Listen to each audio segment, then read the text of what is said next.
The following episode of The Cards Court was recorded on December 11th and 12th. The Cards Court is a presentation of SportsLink Digital Radio, presented by Victory Honda of Muncie. Chirp chirp, and go Cards.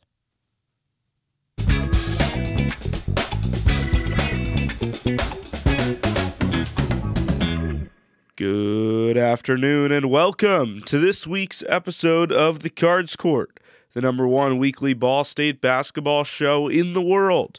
I'm your host, as always, Griffin Leonard.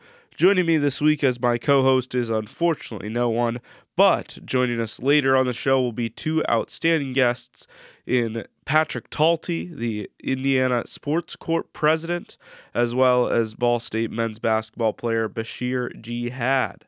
Looking forward to it, and I hope you are too. Let's get into it. It was a big week in Ball State basketball, a little bit of a break for both of these teams, but both of them were back at it as the week went on. A couple interesting results from the weekend, and let's recap those for you right now.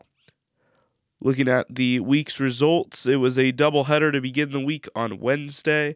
The Ball State women's team went out to UConn and fell by 27 points to nationally ranked UConn. It was the Battle of the Mules, and Hannah outscored her sister Nika Mule. But in the end, the Cards were unable to find the victory.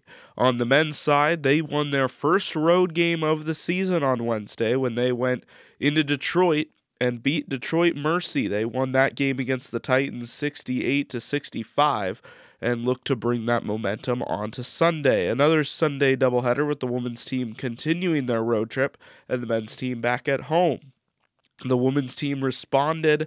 They went down to Bowling Green, Kentucky, played Western Kentucky, and they beat the Hilltoppers 67-59.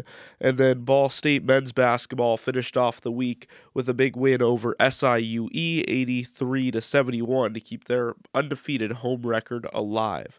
Let's talk about the women's basketball game first, because it was a close game as we've become accustomed to seeing here in the last few weeks or so. And for Ball State, they were looking to rebound after that UConn game, and they found exactly the response they were looking for. Allie Becky led the way offensively, 16 points, 3 assists, and 6 rebounds. However, she did have 6 turnovers. So potentially here in the next few games, trying to turn down those numbers a little bit. Nyla Hampton, 6 points, but 9 assists. And then down low, Marie Kiefer with 14 and 4. They played a pretty good defensive game, held the Hilltoppers to just 59 points, and they improve their overall record as they continue to look strong. The women's basketball team now sits at 7-2 with a couple of big games on the horizon against a couple good Power 5 teams, and we'll talk about that at the end of the episode. Looking at the men's team, the SIUE game was back and forth for a while. It wasn't quite your traditional back and forth with a bunch of lead changes. Ball State scored the first basket, and SIUE never tied the game after that. But they hung around for the majority of that 40 minutes. Ball State didn't pull away until 2 or 3 minutes to go in the game, and SIUE were always there with the big bucket to keep them in the hunt. But in the end, the Cardinals were too strong. Basheer Jihad went off once again, his second straight game, notching a career high. He put up a career-high 26 points against Detroit Mercy, and then followed it up with a career-high 27 points against SIUE. He was named MAC Co-Player of the Week for the second week in a row.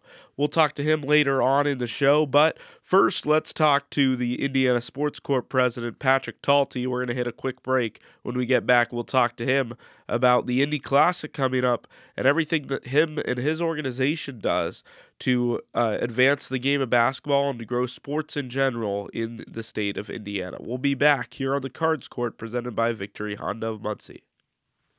Victory Honda of Muncie. We're not just another car dealership, and here's why. We stand behind every car we sell and are dedicated to helping our customers save time and money. All our pre-owned cars undergo a rigorous 182-point inspection and come with a 90-day warranty to ensure that you're getting a Victory quality vehicle. Plus, you'll get 2 years of complimentary oil changes and tire rotations. We're part of a top 15 dealership group and have an enormous selection of vehicles with access to inventory at over 45 locations. You always get more for your trade and the best possible rates with us. We have an excellent relationship with hundreds of lenders. Our exclusive car dock maintenance and membership program will help you save hundreds of dollars in the process of maintaining your vehicle. Lastly, our state-of-the-art body shop and certified technicians perform high-quality repairs and paintwork on most vehicle makes and models. Victory Honda of Muncie. We're not just another car dealership.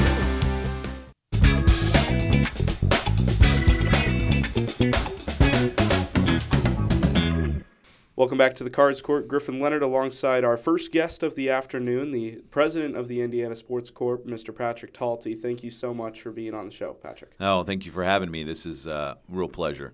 So it's a big week in Ball State sports. Obviously on Saturday with the Indy Classic and the opportunity to be part of that event, which showcases some of the best teams around the country. We'll talk more about the event itself a little later, but first, kind of just wanted to get to know you a little bit. You have been involved with the Indiana Sports Corp for a while, but more recently becoming the president. What did you do with the organization before you were in the leading role? Yeah, no, I was chief operating officer, and I joined in October of 2019.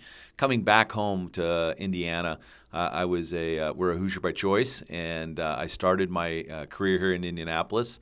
Actually went to Ball State for graduate school in sports management, and so I was very excited when Ball State's able to come participate in the event. But I was the chief operating officer, worked through our COVID response, was kind of one of my main responsibilities. Timing is everything, I guess you'd say. Came back right before COVID's hit, and just helped us bring sport back and bring back events. We started in July of 2020. We actually hosted the Indy Ultimate all during a pandemic, which was crazy to think that we were the only one doing any kind of events at that time.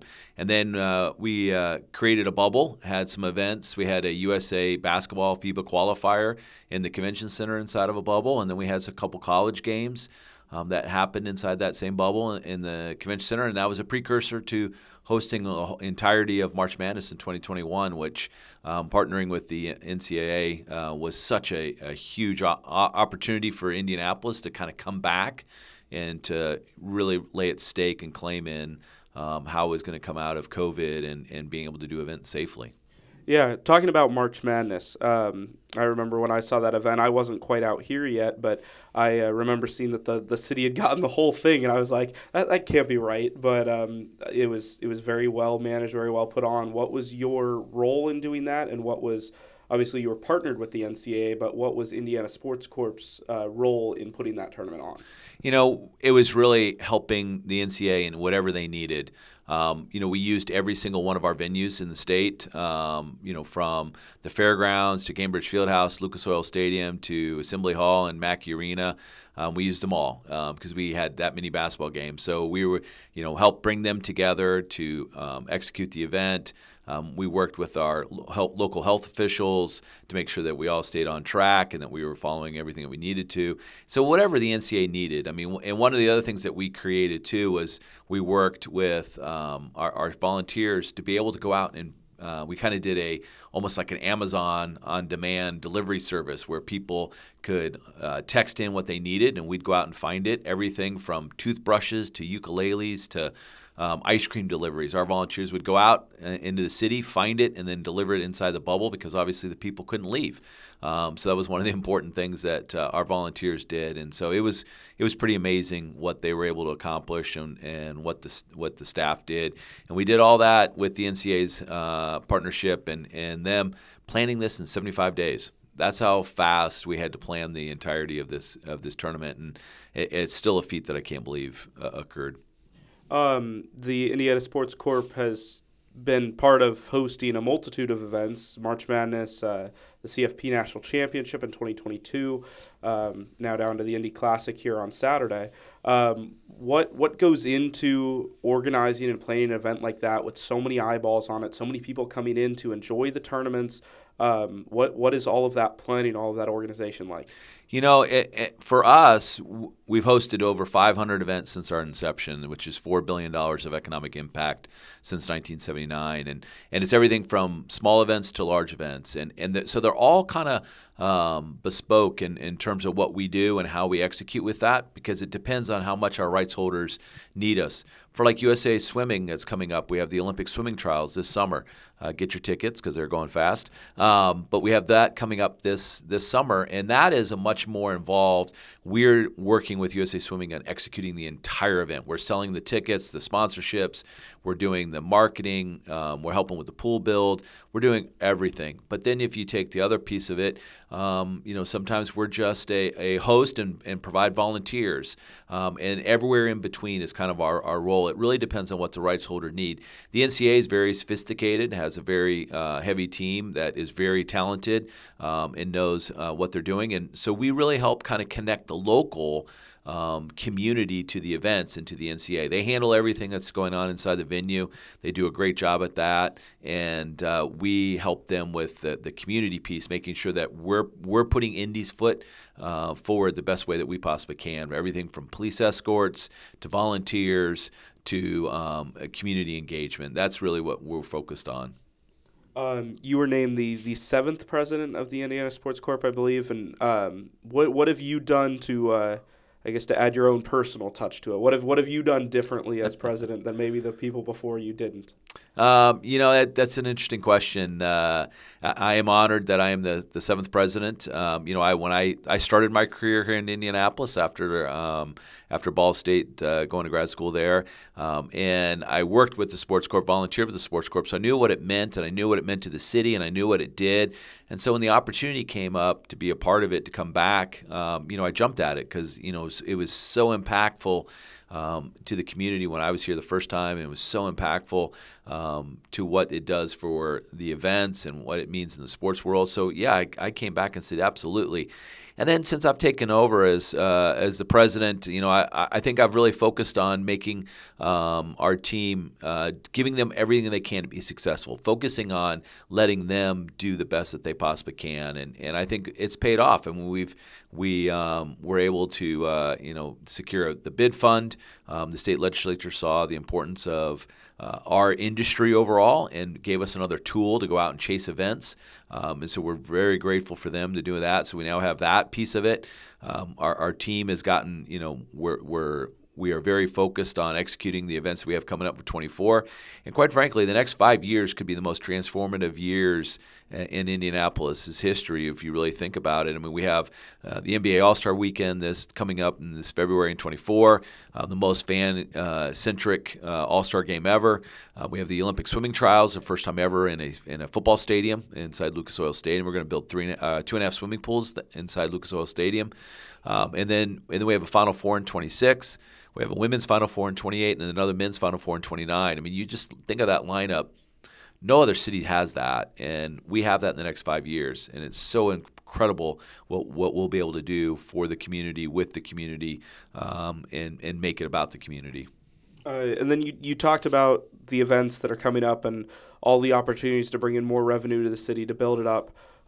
What are your long-term goals, and what are the organization's long-term goals of where you want to go from here to continue to grow, and then to grow the city and grow the area around you because of the success that you're having on the sports side of things? Yeah, for us, we've really been using this year as a planning year, and we've undertaken a process where we've been thinking about the 2050 vision. What's the next 25 years of the sports strategy look like? Back in 1979, people came together and formed the Sports Corp and had a strategy of how to go after sporting events to create a new economy and a new business. Now there's lots of competition across the state and across the country that's doing the same thing that we were. And so we've been thinking, how do we go to the next level? What's the next thing? And so we've been thinking about sports tech and sports education and sports leadership, and really thinking for the next 25 years, moving from just economic impact to economic development, so that that impact then turns into people moving their businesses here. raising their families here, continuing to live here. How do we make sure that we use these events and these opportunities, which is always going to be the keystone and the cornerstone of what we do, but how do we turn that into, okay, those people who come for these events, then they come back and they move here and they stay here and they make Indiana their home. And how do we make sure that that holistic look at everything for the next 25 years, it makes us at the top of the sports ecosystem and the sports competition across the country and maybe even worldwide. Well, Patrick and Indiana Sports Corp continue to try to build up the city of Indianapolis and the state of Indiana. And the event on the horizon here, Saturday, the Indy Classic. We'll talk more about that after this break. You're listening to the Cards Court here on the SL Digital Radio Network, presented by Victory Honda of Muncie. Hi, I'm Chris Taylor, Senior Director of Digital Sports Production and Ball State Sports Link, the nation's first 4-year academic digital sports production program. It's the intersection of sports and storytelling, where we're training the next generation of digital content producers. It's truly unique because a lot of schools have sports broadcasting and sports journalism, and while we have elements of both of those, our focus is on sports media production and the behind-the-scenes work. And I think that's what separates us at Ball State, because a lot of schools will teach students to learn production or live event streaming, but we're teaching storytelling. And that is producing long-form, layered feature stories where we can humanize our student athletes and our coaches and tell the story as to why they're playing their sport at Ball State. Anyone can produce or edit things that are flashy and look good, but can you tell a story? And at Ball State, I think we really teach that, and the success is evident.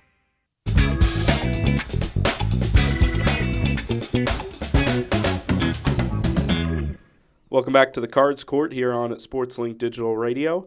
Griffin Leonard here with Patrick Talty talking about the Indy Classic coming up on Saturday. The Ball State Cardinals will take on the Indiana State Sycamores in the first game of the doubleheader, followed by national top 3 ranked Purdue and Arizona. Patrick, I'm looking forward to both of those events, and I can't imagine how much you're looking forward to hosting the event as one of the organizers of the tournament.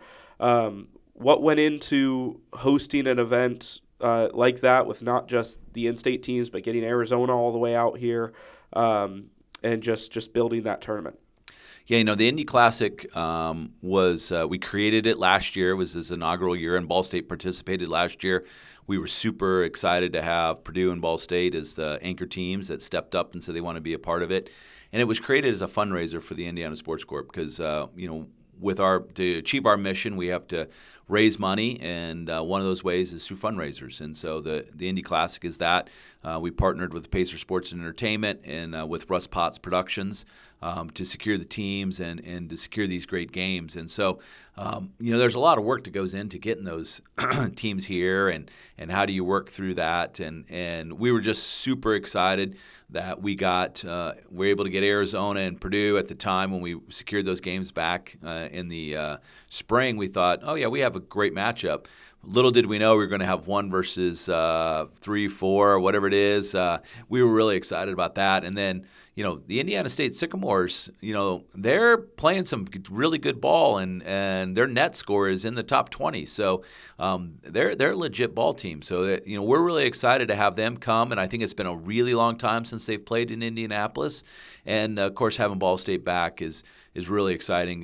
Coach really loved the game, really supported the event. He had nothing but great things to say about the Classic last year. So we were excited to bring him back and give him an even better opponent than he had last year. And so we're excited to see these games Saturday. And the fans have said the same thing. I mean, we're almost sold out. We have very few tickets left. So if you don't, get your tickets now, because it's going to be a great game, and I think you're going to see some unbelievable basketball from both games. Yeah, I think as far as the teams participating, all the stars kind of aligned at the right time. You're right. I want to say Arizona was 20th maybe at the beginning of the season, and Purdue was ranked up near the top. But, at one point it looked like it was going to be 1 versus 2. Now the AP poll just came out an hour or two before the recording of this, and Purdue's at number 3 with Arizona at 1. But looking at that Ball State-Indiana State matchup, Indiana State, one of the best three-point shooting teams in the country, and then Ball State, 8-2, definitely a formidable opponent for the Sycamores with some solid interior defense, just unbeaten at home as well, 7-0 after the win on Sunday against SIU Edwardsville. I talked to Coach Michael Lewis in the press conference yesterday after the win, and I asked him about the upcoming game, and he said that he had recommended Indiana State to you guys as the opponent, and now he was kind of second-guessing himself on whether or not he should have done that, because they're pretty good. But looking at the matchups, any expectations from either of the two games? I mean, obviously you're here as the organizer, but I'm sure there's a little bit of a basketball fan in you too. Oh yeah, you know what? The thing that's going to be great about both these games, are one, they're great matchups, and so I think we're going to see some unbelievable basketball. I think it's going to come down to the wire, so I think it's going to be exciting on both games, which is great because you don't ever want to blow out when you're the organizer, because you want people to be engaged and be excited about the event, and they'll remember that. And so I think both these games will be that. We are really ecstatic that we have three Indiana teams that we can showcase in this event. And so, we really see it as we win in the first game, we'll win either way, because an Indiana team will win. And then in the second game, we darn sure hope that Purdue is able to win. But we just want to put on a great event, and we're really excited that, Ball State, what was so complimentary of the event that they wanted to come back, and we were able to work with Coach, and he gave us some ideas of what teams he was looking at, and like you said, stars aligned, not only for the Purdue Arizona, but for really the Ball State Indiana State. The stars aligned for that game too, to be able to get that secured on that date, for them to be able to play. I mean, we really think the Indy Classic is really starting to position itself as a premier of basketball event for Indianapolis, and the residents love it. And I think we'll just continue to grow and get great teams because we're putting on a great event, and because we've had good competition the first couple of years here. The Crossroads Classic was the I guess the precursor to the Indy Classic. It folded a couple years ago after IU and Notre Dame didn't really want to be part of it anymore. But Purdue still around, and now you've added Ball State. Even though it's the Indy Classic, there is a team outside of Indiana in the doubleheader. What went into the decision to go out of state for that? And then in the future, is there more of a desire to stay local and have it be a true Indy Classic, or do you want to grow and seek out some of the nation's best in future years? Yeah, for us, when we formed the Indy Classic, the one thing that we knew was Purdue had committed early and said that they would be. They said, yes, we want to be a part of it, and we will commit to you. And so I give them a lot of credit for stepping up and saying, hey, we want to support the Sports Corp. We know how important it is. We know how important playing in Indy is. And so the goal in action never was really to have it be Indiana-focused. We were just looking for good basketball games and good basketball teams, and we just happened to luck into having some good basketball games come from the state of Indiana. So I think it's wide open in the future what we'll do. We will. We're not hooked on having in-state only. One of the things about the Crossroads was that it was always those same four teams. We now have the opportunity to go out and like Arizona, find the best and put good basketball games on for the Indy residents. So we'll continue to do that. We're going to continue to work hard to bring great teams and great basketball programs and put on some great events for the people that live here. And so that's really our goal, and that's what we're going to focus on. If that happens to be an in-state team, so be it, and we'd love that, and we think that's a great opportunity for them to showcase themselves in Indy. But we'll also be open to looking for people across the country to come and play in Indy, what we think is Basketball Central, the best place to play basketball, and the best basketball building there is in the country. Yeah, I was talking to a Ball State fan about the Indy Classic, and they were a little slow to really latch onto the idea, because in their mind, the Indy Classic was just beginning, and they thought that once it continued to grow, that Ball State wouldn't be included in it anymore. You talked about Ball State and Purdue being those anchor teams. Can Ball State fans expect to continue to have the Cardinals in the Indy Classic as time goes on, even if popularity increases? Well, I think I think it boils down to scheduling timing. I think it also boils down to what teams we have and what teams have interest and quite frankly also if coach and them have interest as well. There's a lot that goes into scheduling basketball, as you know, with NIL, transfer portal. It changes so much. We have a team in, and then 2 weeks later we don't have a team in. And that in itself is a huge challenge. So, we're always in discussions with a lot of different teams. And so I wouldn't say that the Cardinals are definitely out, but I wouldn't say that they're definitely in. I think, Coach has really put together a great program. And so, we want good programs and we want folks that are going to put good basketball games on. And that's what he's creating up in Muncie. And I having gone to grad school there, I remember, in Worthing Arena being there and having some great basketball games with, I was there during the Bonzi Wells time, and there were some really good basketball games. And so, I'm hoping that Ball State, I think its trajectory is up. I think Coach has a lot of upside, and I think he's got the team going, and I think he's got some excitement in that program, and that's great to see. Can I expect to see you at the game full Ball State gear then as a Ball State grad student? No, I better not. I'll probably be wearing my business normal. I'll be supporting the Indiana Sports Corp that day.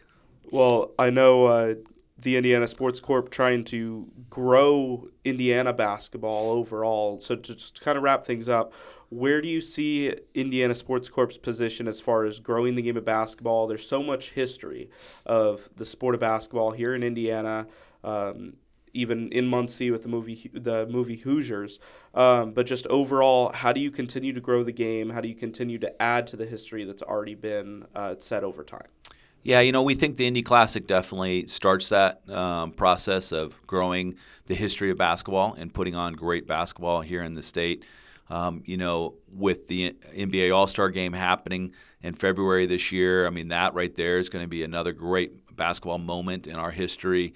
And we'll continue to chase events. We'll continue to look for opportunities to bring good basketball, to bring NCAA tournaments here, whether it be, we have a first and second round next year. We have a regional in 25, Final Four in 26. Women's in 28 and a men's in 29. We think also growing the game of women's basketball is also important too. And so we'll look for opportunities to continue to grow the women's game because I think there's some great basketball being played there too. So we're really excited about what we see on the future. The horizon is bright for Indiana and for Indianapolis, and we're going to continue to lean in and see what we can do. We don't have anything in the works right this moment, but we're going to continue to be on the lookout for opportunities to continue to grow basketball in the state that grows basketball. Well, and you mentioned women's sports there. Would there be the potential down the line for a women's Indy Classic? You got Notre Dame, you got IU, Ball State, all with really quality programs. Could that be something in the cards in the future for the Sports Corp? We're definitely looking at something like that.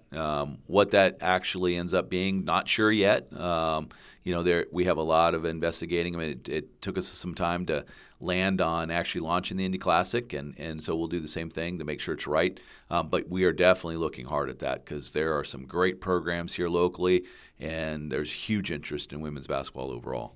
Well, Patrick Talty of the Indiana Sports Corp, trying to grow the game of basketball, trying to continue to grow the women's game as well as the men's game. And a big thank you to Patrick for not only doing that, but for being on the show. Don't go anywhere. We're going to have men's basketball star Basheer Jihad on the show right after this break here on the Cards Court. Don't go anywhere. You're listening to it on SL Digital Radio, presented by Victory Honda of Muncie.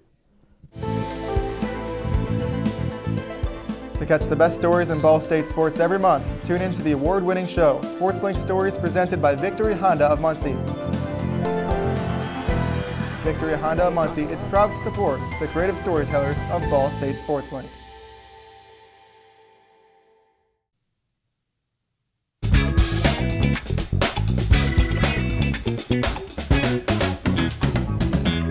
Welcome back to the Cards Court. Griffin Leonard alongside here with our second guest of the episode, Mr. Basheer Jihad. Thank you for being on, Basheer. No problem. Thanks for having me. So, Basheer, we're talking about a couple of big games you guys have had recently. On Wednesday, notched your first road win of the season right back in your hometown out in Detroit. How big was that to see the team finally get a win away from home, and especially at your home? Right. It was good to get the monkey off our back. We struggled on the road, so it was good to, go out there and win, even though we didn't play up to par, but, it was good to go out there and get a win. After that game on Wednesday, you guys came back home on Sunday, SIUE, a big game against a team where we didn't really know how it was going to go. Same with you guys. They'd been really good at home, struggling to get results on the road. You guys led from the first basket, but didn't really ever pull away until the end. What is the fight like in that game? How do you maintain playing at 100% even when things might get a little frustrating at times? Oh, yeah, they're an experienced team. They posed some threats from the three-point line. They had, a few guys who could shoot it, so we just had to lock in and key on the shooters. But, they were a good team, I feel like, a lot of older guys, more mature guys. But, we found a way to win. We stuck to the game plan, limited our turnovers and stuff that we did in the previous game that, really limited us getting shots off and stuff like that. So, we limited the turnovers, played, decent enough defense to come out there and, pull off a win. You were matched up against Shamar Wright and Terrence Thompson, I believe, for the most part. Shamar, one of the best players in that OVC conference. He's the all-time games played leader on the team in program history. When you're dealing with that kind of experience and that physicality, how do you deal with that accordingly without racking up too many fouls and putting yourself in the best position to win? I mean, yeah, I got one early there. I think he drew one on me early, but, just being solid, moving your feet, keeping your hands off of him and stuff like that. So, walling up, things like that. I mean, he's a good player. Good players going to draw fouls, but, doing your best, get them out of their comfort zone, not let them get to their strong hand, things like that. Yeah. For you this last week, individual performance-wise, 2 exceptional offensive performances, a new career high of 26 points on Wednesday, and then you followed that up with a new career high of 27 on Sunday. How do you continue to bear down and put up performances like that and not get lost in the moment? I mean, I take it by game basis. Obviously, I was able to, get to my spots and, take good shots yesterday. I might not be able to get them same shots the next game or the game after that. But, just taking it game by game, seeing what the defense is, how they're guarding me, reading and reacting upon that. I believe I saw a stat where you hadn't had any career double-doubles until about 2 weeks ago. And now in the last 5 games, you've had 4 double-doubles out of those 5 games. How have you continued to incorporate rebounding into your game? And has that just been more work in the weight room to get stronger, or what is that practice been to get up those numbers as well as points? I mean, definitely it takes, physically you got to be able to, move guys off their line and things like that. So I've been in the weight room this summer, put on about 10 to 15 pounds, just trying to get my balance right and things like that. But, the rebounding aspect is more of a mental thing, like just going after the ball with 2 hands and, grabbing it out the air when everybody else is trying to get it. It's more of a mental thing. But, I think Ben and EP, he helps a lot with that down low. Me and him down there, he's boxing, like if you boxing out the 5 man most of the time, it might be harder to, get a rebound because he's usually the one crashing. But, just me and Ben down there working to, whatever ball I see I see it, I go grab it, Yeah, you mentioned Ben Hendricks, and last year Peyton Sparks was the 5, and he was a big, strong dude. Like everybody knew when Sparks was on the floor, it was going to be difficult for any opposing team. Obviously, going into this season, you were asked to fill that role. Ben Hendricks has really stepped up as well. How has that teamwork really flourished as this season's gone on between the 2 of you down low? I mean, yeah, losing Peyton was a big deal, whatever. But we coming back, and I feel like we pose different threats. I mean, Peyton posed a low block threat. Me playing the 5 or the 4, I posed a threat. At both shooting the outside. All 3 levels. But I pose a different threat than he did, and Ben does as well. So we're just playing off our strengths. Not trying to be like do what he did, but just playing off our strengths. Talking about not doing what he did, not playing like last year's team, like a lot of new faces, a lot of freshmen, a lot of transfers. How has bonding with this group gone, and how has just overall team chemistry been able to develop to put you guys in a position to succeed? Yeah, it's gone well. We got a lot of good characters on our team, a lot of good guys with good personalities. I mean, the freshmen, they're trying to learn, they're continuing to grow. We're going to need them to be better, but, they're continuing to grow. They're, wanting to be better. So that's the first step. And, as far as their listening goes and things like that, that continues to improve. They'll put themselves on a good foot. Yeah, so the team's sitting at 8-2 right now, one of the best non-conference records in the Mid-American Conference. But with that being said, you guys have found the majority of your success at home. Coming up here in the next couple of weeks, 2 really big matchups away from home. Let's first talk about the Indy Classic. Not only an opportunity to play a really good Indiana State team, but an opportunity to share the court with a couple of the nation's best. How much are you looking forward to that opportunity to get to showcase your skills in front of a big audience? And what does that mean for you and the rest of the team to have that platform? Well, I'm very excited. Good environment, good team, obviously. I'm very excited. I feel like we can go out there and compete. We haven't been good in a row, but, it's more of it's a mental thing. The basketball is 90% mental. So, it's a mental thing. We got to go out there and compete no matter where we are, yeah. Indiana State, really good three-point shooting team, one of the best mid-major teams, arguably. What are you expecting going into that game, and how do you guys match up? I mean, I'm expecting it to be a fight. I don't know if, we have to stop them offensively. They're a very good offensive team, So they're shooting 41.2% from the line. I think I just saw, but that's too much. You're not going to be able to win. Giving up those type of numbers. So in order for us to go out there and win, we're going to play a very good defensive game, very locked in, very tight defensive game. Yeah, I mentioned a minute ago that you guys are sharing the floor with Purdue and Arizona that are playing afterwards. Even though you guys are playing first, is there still that opportunity for you guys afterwards to get to watch those teams play, kind of learn and see what they're doing, maybe some ways to expand your game based on what some of the best in the country are doing? Right. I don't know exactly how the schedule is going to go. I hope we have an opportunity to see those 2 good teams play, but, I don't know exactly the schedule. But, yeah, you can learn basketball from anywhere, so I feel like, yeah, I feel comfortable, going out there and seeing them guys play for sure. Well, and obviously you and Zach Edey are very different players, right? But that doesn't mean that you can't pick up a thing or two from watching guys like that play. Then after that, you guys take on Minnesota, a solid Big Ten team that I think have played a little bit better than most people thought they were going to. Once again, with getting to play against those higher level teams, how does that prepare you for Mid-American Conference play when you get to take on opponents like Minnesota? Oh, you're just playing to a higher level of standard, so I feel like that just raises, how you're going to play. If you're playing to a lower standard, you're either going to play there to a lower standard or play to the standard we set. So we're going to play to the standard we set, all the games we play. But, playing this team like that as, probably more gifted athletically and things like that, it's going to have to take more from your team. But, it's the same game plan, same standard. The 8-2 start is the best start for the team since the 1999-2000 team, which was the team that won the Mid-American Conference and went to the NCAA tournament, the last Ball State team that's made the NCAA tournament. What are your guys' expectations going into MAC play, and is that something that you guys truly feel that you can achieve this season? Most definitely. I mean, we have the pieces to get there. I know we lost Ethan. He would have been a good piece for us, but, we had the pieces to get there, and we feel confident in competing in the MAC. And I feel like the games we've played this year have prepared us for that, close games. We've had some blowouts. We've had, a few games that are going to prepare us for that, especially for those young guys who are just, seeing college basketball for the first time. That's going to get them ready for MAC play. And then what's one thing that you need to improve on as the season goes on and as we get into Mid-American Conference play for you to be truly ready for the postseason?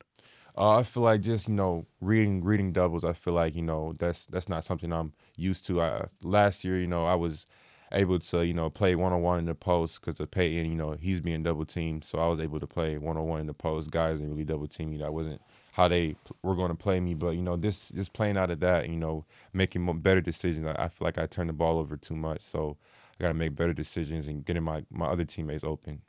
And then I guess on the other side of that, what's one thing that you have done pretty well that you would say that you want to continue to do and maybe even get a little bit better? I feel like getting to the free throw line. I really take that into consideration with, that's a staple of a good player to me, getting to the free throw line. Watching guys play, the best players get to the free throw line. So I'm going to continue to try and get there and continue to be aggressive and, put pressure in the defense. Yeah, you've been able to get to the free throw line quite a bit this season. Ball State has continued to get opportunities at the stripe, and that's won you guys more than a few games, I would say. When things get down to the wire, you guys are hitting your free throws and just continuing to put pressure on opponents. Right.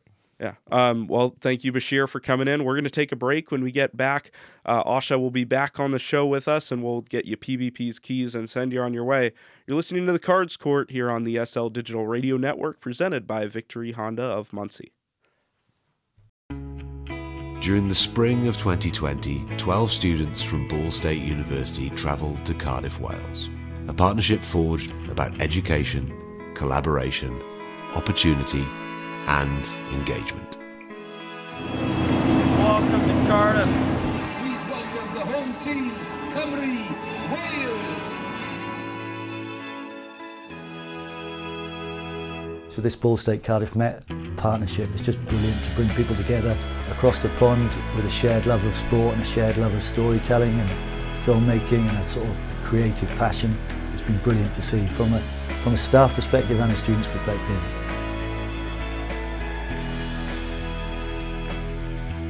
Produced by the creative storytellers in Ball State Sports Link. This is Transatlantic Storytelling 2020. For more information, visit transatlanticstorytelling.com.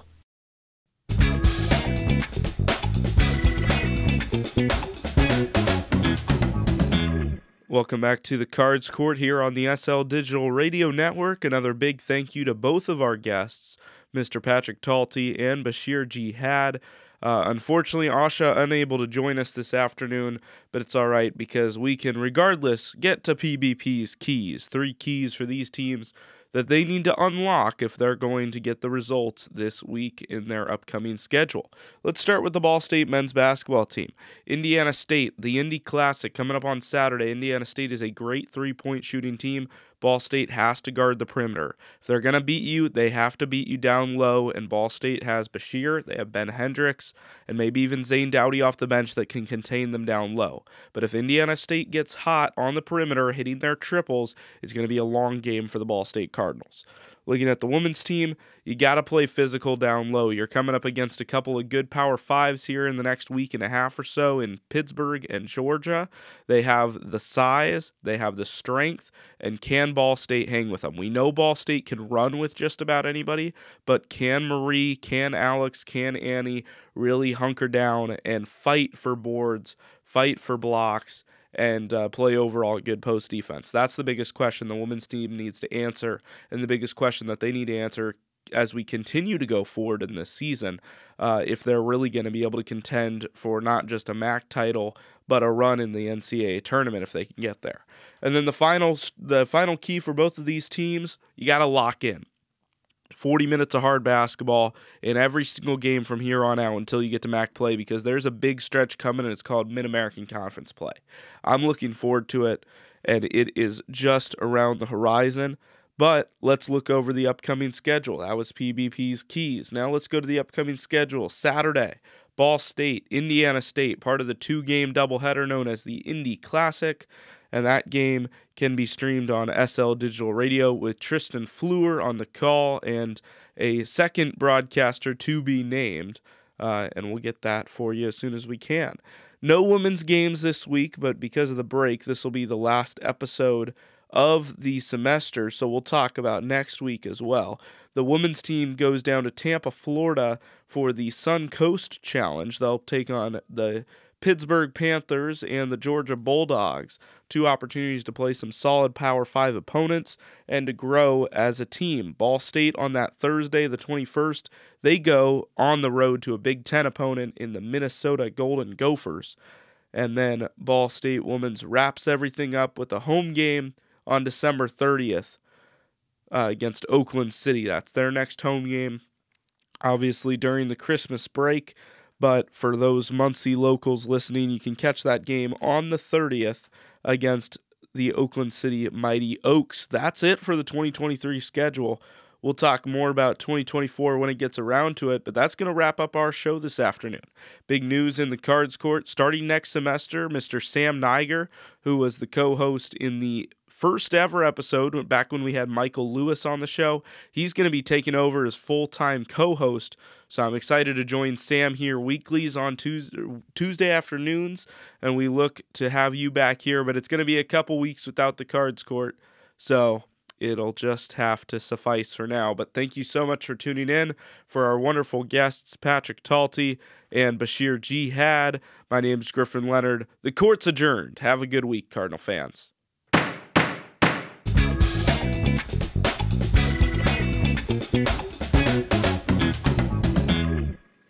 The Cards Court is hosted and produced by Griffin Leonard. Be sure to follow BSU Sports Link across social media for the best stories in Ball State sports. The Cards Court has been a production of Ball State Sports Link.